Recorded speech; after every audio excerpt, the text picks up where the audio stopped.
Sir record হ্যাঁ দিলাম record. হ্যাঁ তোমার কাছে কি গেছে দেখতে পাচ্ছ? জি স্যার দেখতে পাচ্ছি।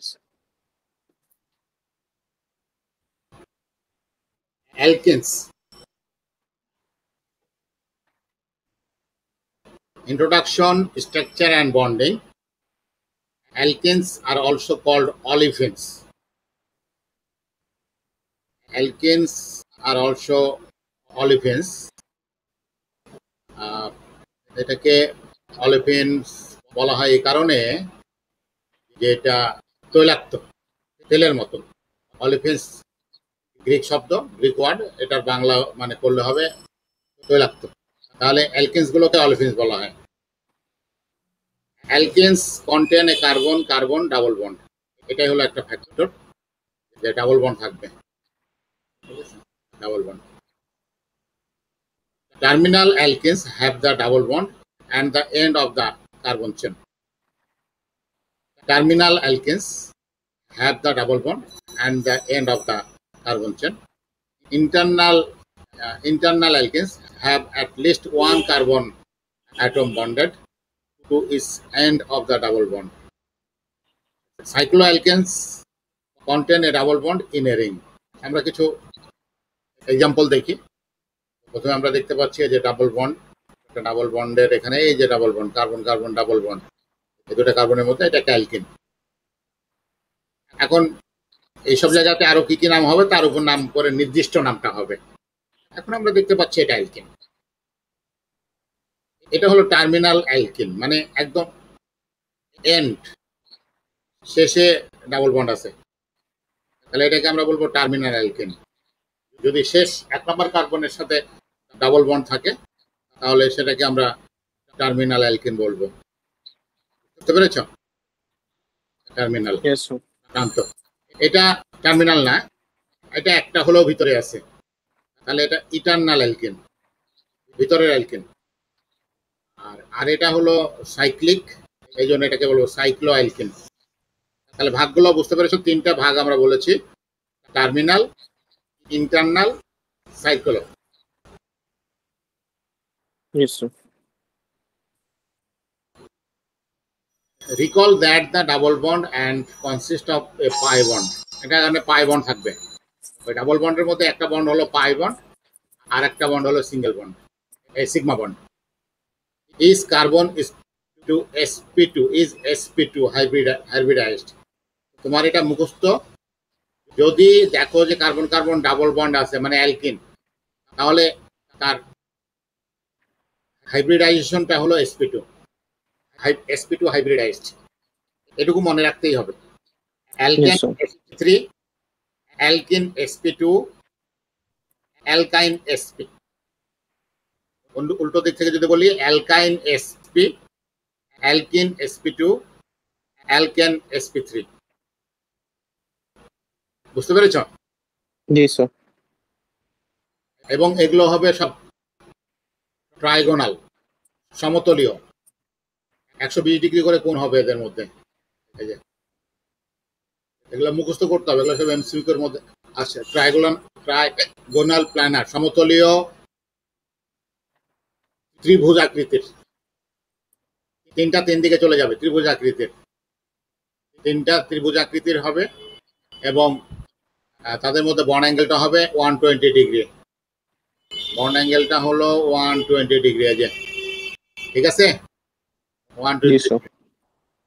এখানে আমরা যেটা বলছি যে ত্রিভুজ কোনটা কোনটা ত্রিভুজ, তুমি যদি ধরো এ ধরো হাইড্রোজেন, কার্বন মাঝখানে থাকলো, হাইড্রোজেন, আমরা এভাবে বন্ড বলি না জ্যামিতিতে, সি তিনটা অক্ষর নিয়ে বি সি ডি এরকম ইত্যাদি ইত্যাদি।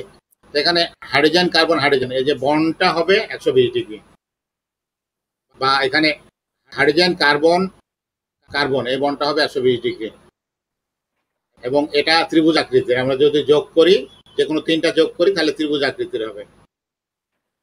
মানে এই দুটা তো আছেই, আর একটা নাই, আর একটাও যদি যোগ করে দিই ত্রিভুজ আকৃতির হবে। তাহলে এটা দেখাচ্ছে, দেখো sp2 হাইব্রিডাইজড। মানে sp2 কেন হলো? একটা s তিনটা p ছিল, এই s sp2 মানে কি? sp2 মানে একটা s দুটা p, একটা s দুটা p, মানে এটা কিন্তু sp স্কয়ার বলা যাবে না। লেখা কিন্তু এরকমই, আমরা যখন বীজগণিতে যাই, জ্যামিতিতে যাই, ইয়াতে অ্যালজেব্রাতে যাই, তখন কিন্তু এগুলো স্কয়ার বলি, বা আমরা ফিজিক্স কেমিস্ট্রিতে এগুলো স্কয়ার বলি। কেমিস্ট্রি এটা যখন আমরা হাইব্রিডাইজেশনে আসবো তখন এগুলো বলবো sp2 sp3 এরকম। বুঝতে পেরেছ? জি স্যার।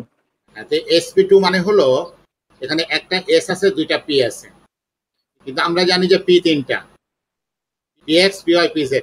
তাহলে আরেকটা p কই গেল?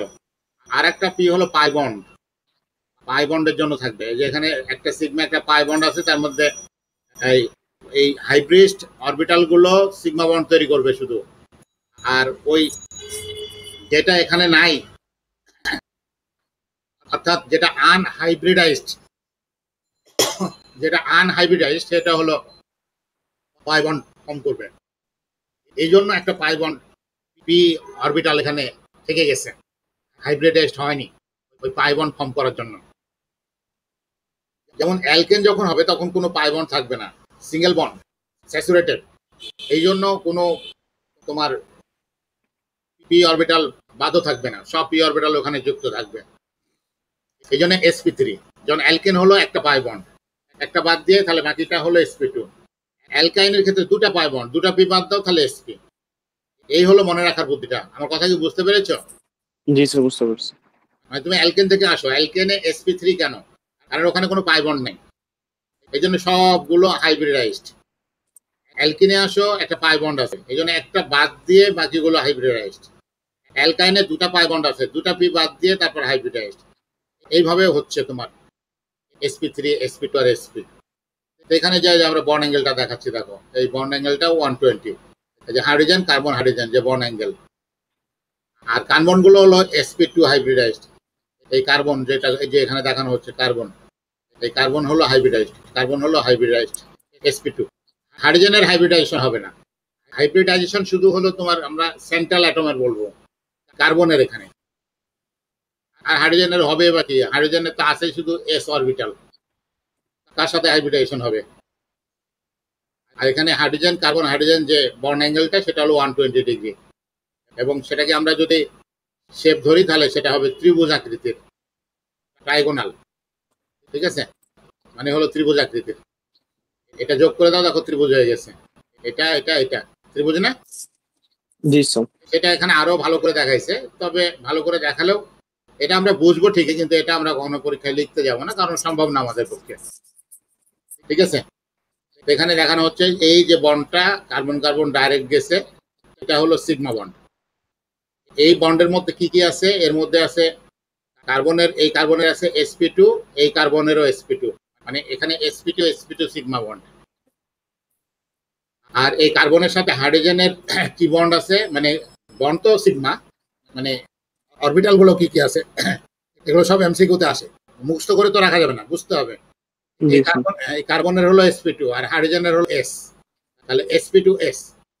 এই কার্বনের সাথে এই হাইড্রোজেনের ওই sp2s, এই কার্বনের সাথে হাইড্রোজেনের sp2s, এই কার্বনের সাথে হাইড্রোজেনের sp2s। বুঝছো তো? হাইড্রোজেনেরটা হলো s আর কার্বনেরটা হলো sp2। আর বুঝছো? জি স্যার। অবশিষ্ট যে বন্ডটা আছে আমরা এদিক দিয়ে দেখাচ্ছি, এই যে এইভাবে এঁকে এঁকে এগুলোতে, এটা হলো পাই বন্ড। কিন্তু পাই বন্ড একটাই, কিন্তু পাই বন্ডের লেংথটা বড়, তারপরেও কিন্তু এটার আকর্ষণ খুব কম। এই জন্য বন্ডটা খুব দুর্বল, উইক বন্ড, মানে দূর থেকে হয়।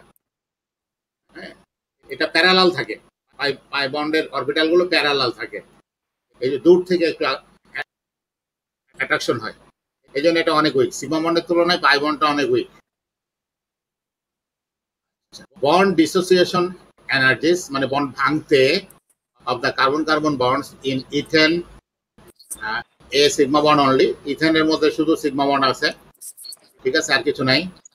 ইথেন যখন অ্যালকেন, অ্যান্ড ইথিলিন যখন ডাবল বন্ড আছে, একটা সিগমা একটা পাই, 1 sigma and 1 pi, can be used to estimate the strength of the pi component of the double bond. এই যে দেখো আমরা এখানে দেখতে পাচ্ছি এই ইথিন, এটা বা ethylene, carbon carbon double bond আছে, একটা সিগমা একটা পাই, এই সিগমা বন্ড ভাঙতে লাগবে হলো 152 কিলো ক্যালোরি পার মোল, আর তার সাথে পাই যা যুক্ত হলো পাই ভাঙতে বেশি লাগে না, যা যুক্ত হয়। আর এখানে কার্বন কার্বন সিগমা বন্ড আচ্ছা ভাঙতে যেটা লাগবে সেটা হলো 88 কিলোজুল পার মোল, শুধু সিগমা বন্ড ভাঙতে কম লাগবে, ঠিক আছে। তারপরে আমরা বলতেছি যে অ্যালকেন কিন্তু কম সক্রিয়, সহজে বন্ধন ভাঙতে চায় না এই অ্যালকেন। তাহলে কত কম? 64 কিলোরিকারের বন্ড, পাই বন্ড অনলি। তাহলে পাই বন্ডের জন্য আমরা তাহলে পেলাম, এটা বিয়োগ করো, তাহলে 64 হলো পাই বন্ডের। তাহলে পাই বন্ড কত দুর্বল, যেখানে সিগমা বন্ড ভাঙতে লাগতেছে আমার 152, এখানে পাই বন্ড হলো 64, তাহলে প্রায় অর্ধেক,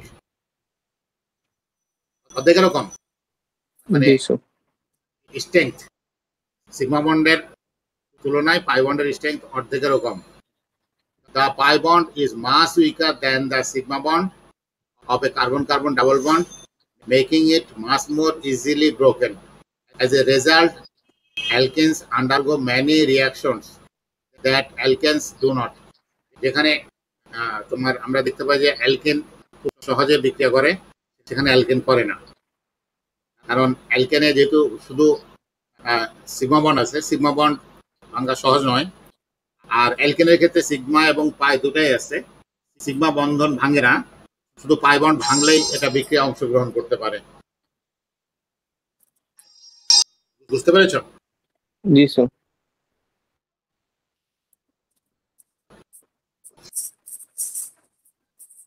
সাইক্লোঅ্যালকেনস, যেগুলোকে আমরা বলছি চক্রাকার, cycloalkanes having fewer than 8 carbon atoms have a cis geometry.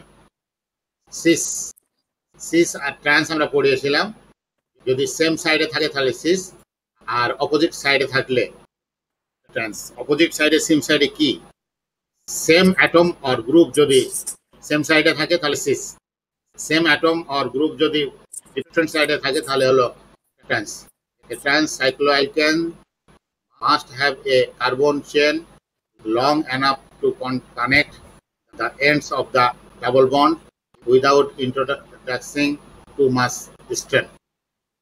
Trans-cyclooctane is the smallest isolable trans-cycloalkane, but it is considerably less stable than cis-cyclooctane.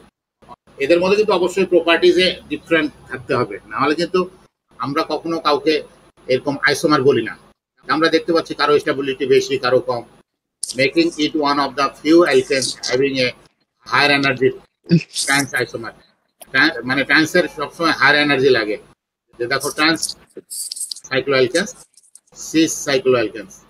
Cis কেন আমরা বলছি আর ট্রান্স বা কেন আমরা বলছি, আমরা একটু দেখবো যে ট্রান্স বলার কারণ কি আর সিস বলার কারণ কি।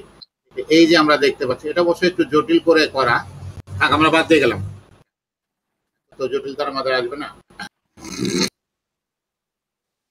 তবে এখানে এই ট্রান্স এবং সিস যে হবে, অ্যালকেনে হবে না অ্যালকেনে হবে, কারণটা কি?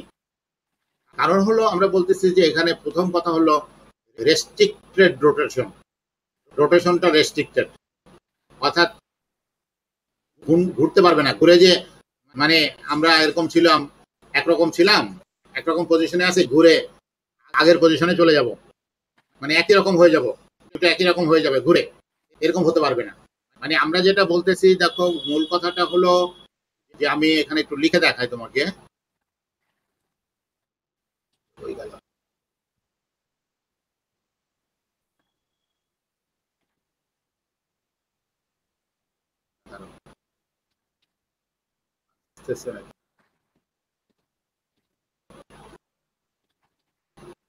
আচ্ছা থাক, চেঞ্জ করতে পারতেছি না।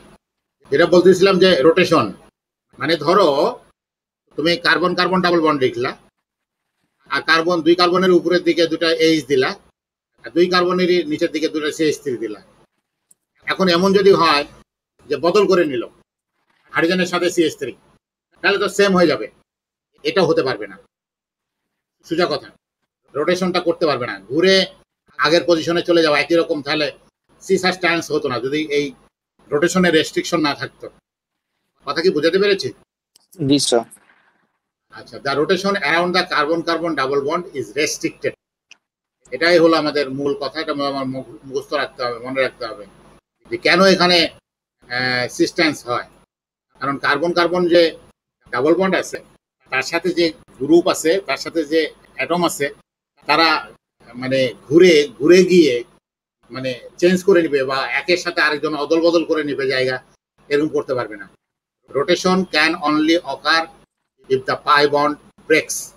রোটেশন তখনই হবে যখন পাই বন্ডটা ভাঙবে। পাই বন্ড ভাঙলে তো তখন আর এটা ইয়াই থাকবে না এবং রিফর্ম হবে। A process that an unfavourable is unfavourable, এটা তাহলে ফেভারেবল হলো না। অর্থাৎ এই জন্যে এখানে জিওমেট্রিক্যাল আইসোমারিজম হবে। বুঝতে পেরেছ? জি স্যার। আমরা যদি সহজ করে বলি, অনেকের রোটেশন ব্যাপারটা বুঝতে পারে না, যে আবার কিসের রোটেশন, কোন দিকে ঘুরবে, কেন ঘুরবে। সহজ কথা, মানে ধরো পরমাণুগুলো বা গ্রুপগুলো জায়গা বদল করে নেবে। জায়গা বদল করে নিলে তো দুটো একরকম হয়ে যাবে। আমরা বলছি যে দুটা কার্বনের উপর দিকে দুটা এইচ, নিচের দিকে দুটো CH3 সিস, আর ট্রান্স হলো উপরের দিকে একটা হাইড্রোজেন একটা CH3, নিচের দিকে একটা হাইড্রোজেন একটা CH3। এখন আমরা যদি নিচের CH3টাকে মানে বা নিচের হাইড্রোজেনটাকে উপরের ওখানে দিয়ে দিই, ঘুরাই দিয়ে, তাহলে তো আর ট্রান্স হয় না, সিসি থাকে। এই জিনিসটা হতে পারবে না ওই পাই বন্ড থাকার কারণে। পাই বন্ডটা তো প্যারালাল, যদি ঘুরতে হয় তাহলে পাই বন্ড ভেঙে যাবে, যা কখনো সম্ভব না। তাহলে আমরা জি স্যার, বুঝতে পারছি। এটাকে আমরা স্টেরিও আইসোমারিজম বলি। এই যে দুটো আইসোমারিজমকে স্টেরিও আইসোমারিজম বলা হয়, অপটিক্যাল আইসোমারিজম আর জিওমেট্রিক্যাল আইসোমারিজম। আর অন্যান্য যে আইসোমারিজম গুলো আছে ওগুলোকে বলে স্ট্রাকচারাল আইসোমারিজম। এই দুটা হলো stereo isomerism, geometrical and optical isomerism.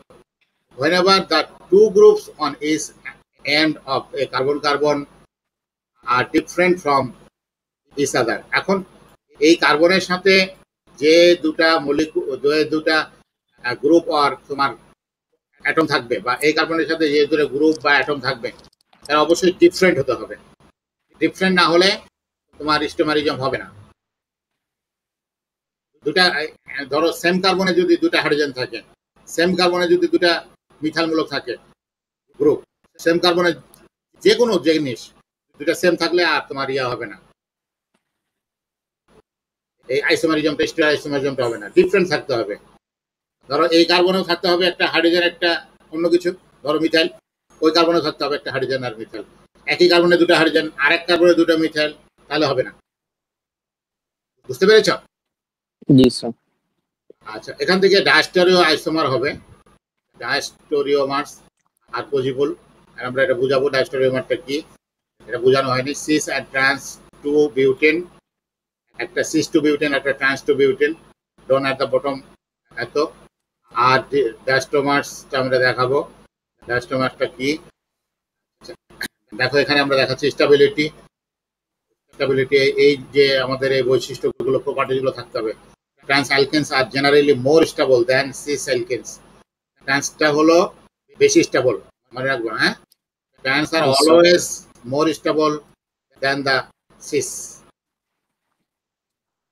The stability of an alkane increasing as the number of R groups on the carbon-carbon increasing. R group যত বাড়বে, R গ্রুপটা মানে অ্যালকাইল গ্রুপটা তত বেশি তোমার স্টেবিলিটি বাড়বে। আমরা এখানে দেখতে পাচ্ছি কয়টা কার্বন আছে, 4টা কার্বন। তাহলে এবং 1 নম্বর কার্বনে ডাবল বন্ড আছে, তাহলে 1 বিউটেন। প্রথমটা আমাদের 1 বিউটেন, ঠিক আছে। 4টা কার্বন আছে, যে কালো কালো গুলো বা কালার যাই বলো, ভিন্ন কালার, যে হোয়াইট না, কালোই বললাম। 4টা হলো কার্বন, আর এখানে ডাবল বন্ড 1 নম্বর কার্বনে, তাহলে 1 বিউটেন। এটা 2 নম্বরে আমরা নিয়ে গেলাম বিউটেন ডাবল বন্ডটা, 2 নম্বরে চলে গেল, তাহলে এটা 2 বিউটেন। সিসটা পরে, সিস কথাটা পরে বলতেছে, এটাও 2 নম্বরে আছে, তাহলে এটাও 2 বিউটেন।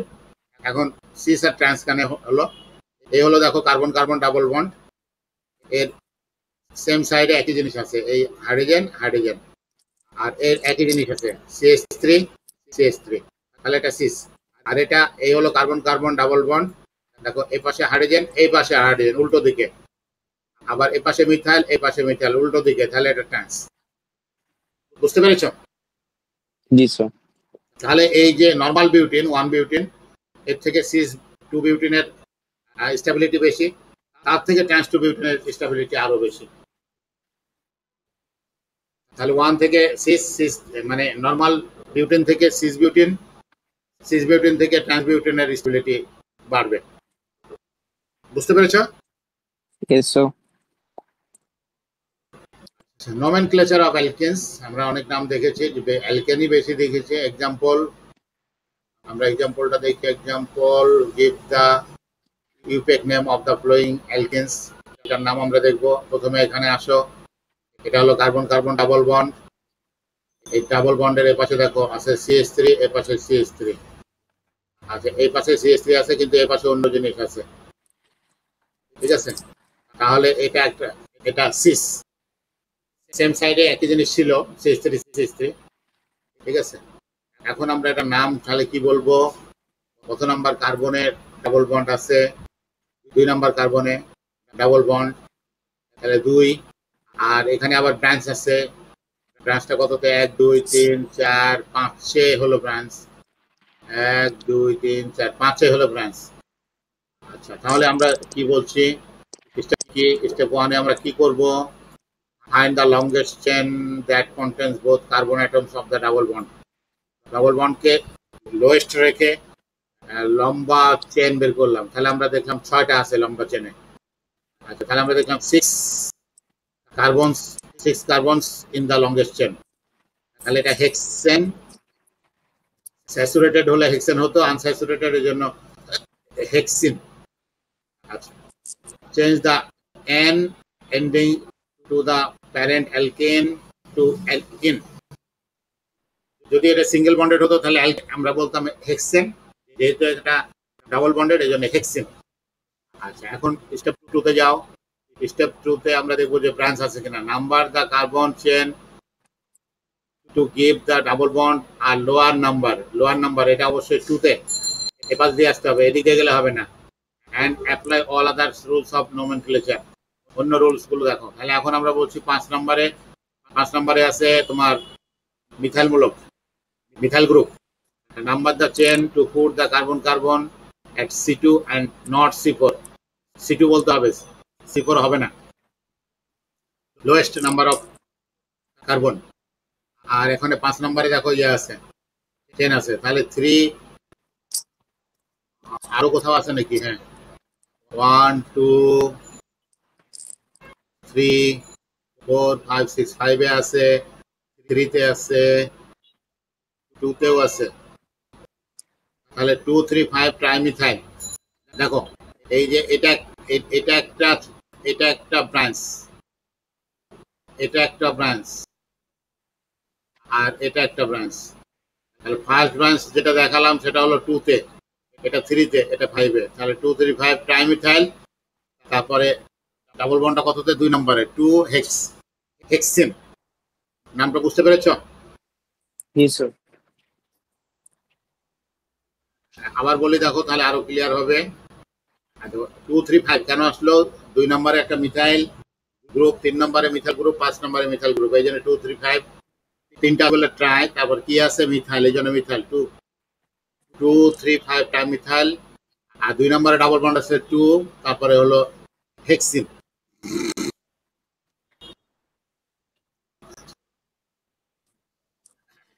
তুমি এটা পড়ো তো একটু।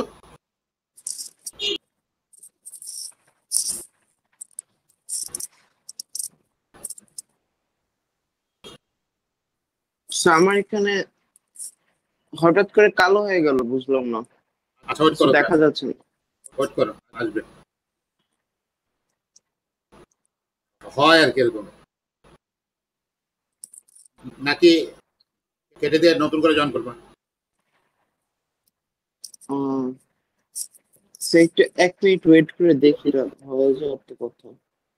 সবসময়।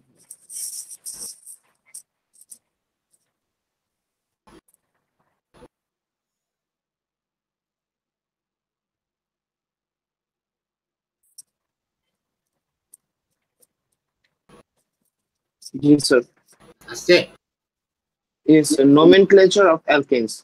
Compound with two double bond are named as dienes, changing the end ending of the parent alkane to the suffix -ine. Compound with three double bonds are named as trines and so forth. Always choose the longest chain that contains both atoms of double bond. In naming cycloalkanes, the double bond is located between C1 and C2, and the one is usually omitted in the name. The ring is numbered clockwise or counterclockwise to keep the first substitute the lower number. Compounds that contain both double bond and hydroxy group are named as alkenols, and the chain is numbered to give OH group the lower number. বুঝতে পেরেছো? Yes, sir. আমি এই পিকচারটা বুঝিয়ে দিই। দেখো এখানে আমরা দেখাচ্ছি যে এখানে দেখো এটা হলো double bond. Double bond Yes, sir. এক নম্বর কার্বনে ডাবল বন্ড আছে, অর্থাৎ আমরা বলছি terminal double bond, terminal alkyne এটা। আর এখানে OH আছে, মানে এটা একটা অ্যালকোহল হয়ে গেছে। তার মানে এখানে অ্যালকোহলও আছে, এর মধ্যে অ্যালকিনও আছে। মানে অনেক কম্পাউন্ড আছে যার মধ্যে একাধিক ফাংশনাল গ্রুপ আছে।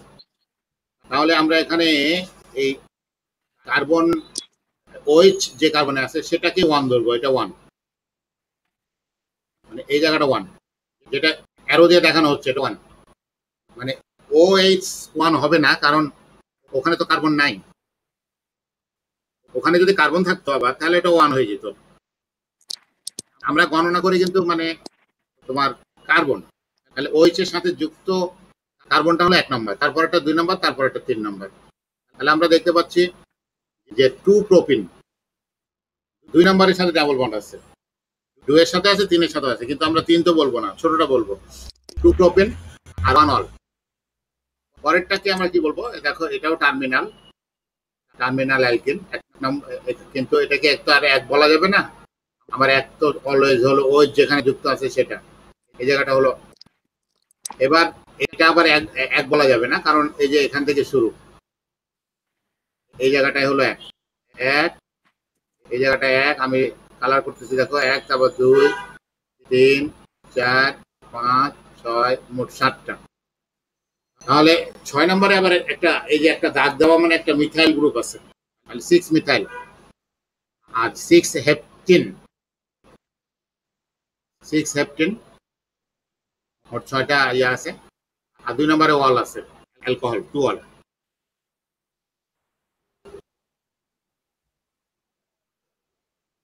এই নামটা দেখো,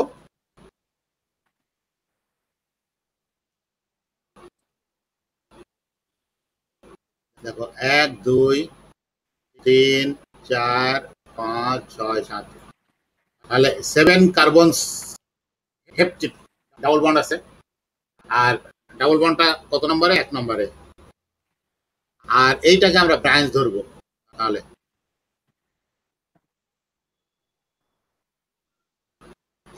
এইটাকে আমরা ব্রাঞ্চ ধরবো, এটা হলো ব্রাঞ্চ ইথাইল।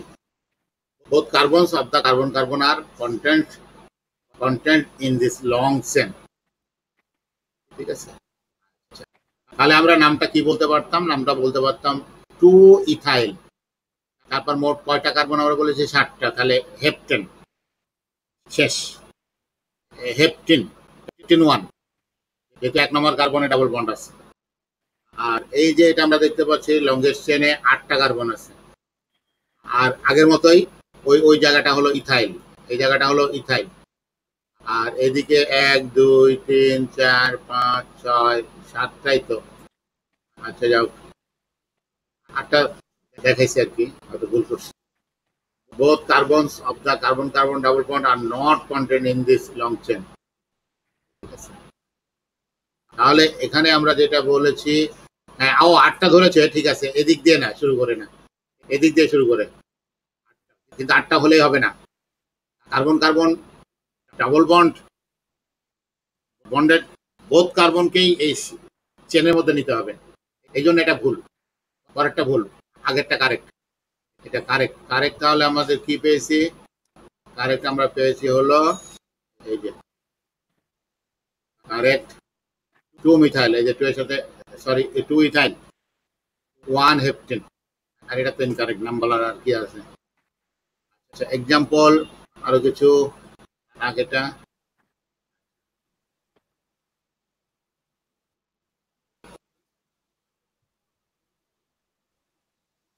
আচ্ছা এই পেজটা একটু পড়ো তো, আমি একটু আসতেছি ওয়াশরুম থেকে, পড়তে পড়তে তুমি। হ্যাঁ Yes, sir. Assign priorities to the two substituents on each end of the C by using the priority rules of RS molecules. Divide the double bond in half and assign the number 1 and 2 to indicate the relative priority of the two groups on each end. The higher priority end is level 1 and the lower priority is level 2. Assign E or J based on location of the two higher priority groups. The E isomer has the two higher priority groups on the opposite sides. The Z isomer has the two higher priority groups on the same side.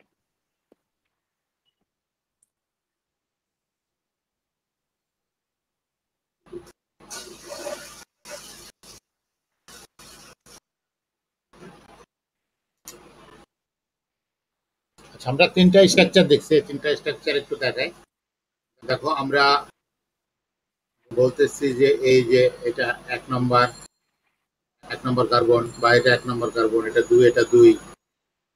এদিকে দেখাচ্ছি divide the double bond in half, মানে আমরা মাঝখান দিয়ে ভাগ করলাম, এ পাশে একটা এ পাশে একটা, তাহলে এ পাশে এটা এক এটা দুই যদি আমরা ধরি, এদিকে এক এটা দুই বড়টাকে। অ্যাসাইন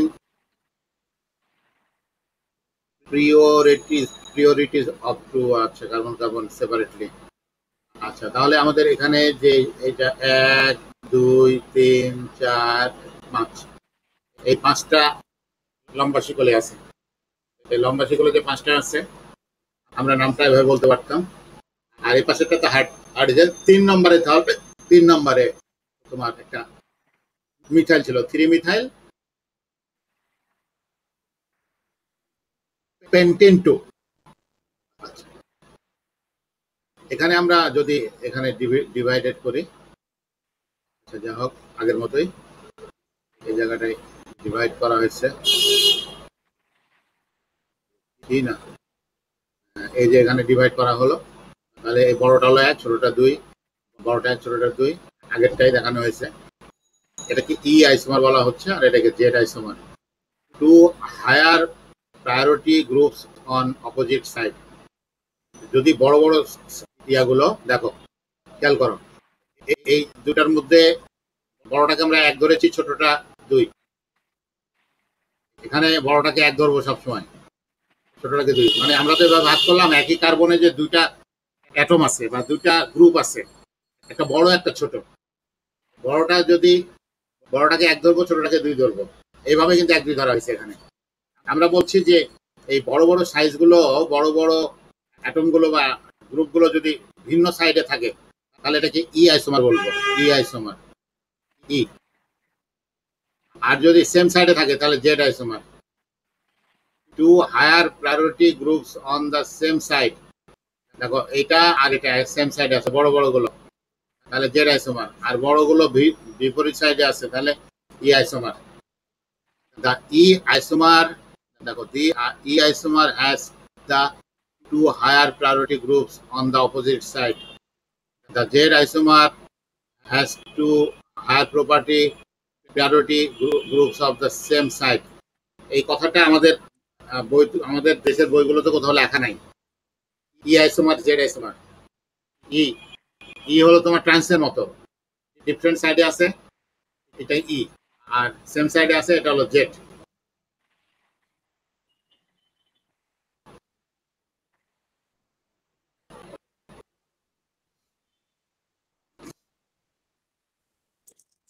Sir, হ্যাঁ স্যার আজকে তো একটু থাক, আমি একটু বাইরে যাবো স্যার। কোথায়? একটু দোকানে যাব। আচ্ছা ঠিক আছে। স্যার তাহলে সেই যে ভিডিওটা একটু পাঠিয়ে দিন হ্যাঁ স্যার। পাঠিয়ে দিচ্ছি, হ্যাঁ। আচ্ছা।